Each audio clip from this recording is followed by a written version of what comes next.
Wanted to tell a story to remind people of why we're here. We came here because the Hammond family was put into duress because the refuge wanted their ranch and the Hammonds would not sell it.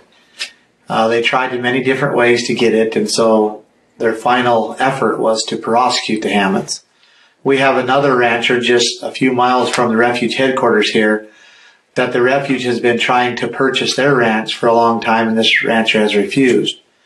And so what we do know, the facts are, is that refuge personnel was over there snooping around their property, and the very same day the sheriff came and arrested them and put them in jail here locally for 89 days.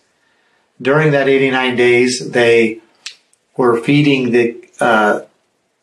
during that 89 days, they charged them $500 a day to feed their cattle. And that money went to the sheriff's son. And then to pay that bill, the $500 a day bill, they had to sell the cattle and the stock, leaving the ranchers with nothing.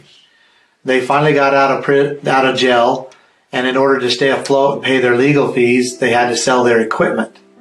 And after most of the equipment was gone, they were left with nothing, and they couldn't even pay their mortgage on their ranch, which was owner financed. So the previous owner who financed them came to them and said, "We'll give you $100,000 down payment back if you turn the ranch title back over to us." Now, the rancher thought that was odd and began to look around a little bit and found that the refuge manager, Chad Carges, had already made a deal with the previous owners to buy it for a nice profit.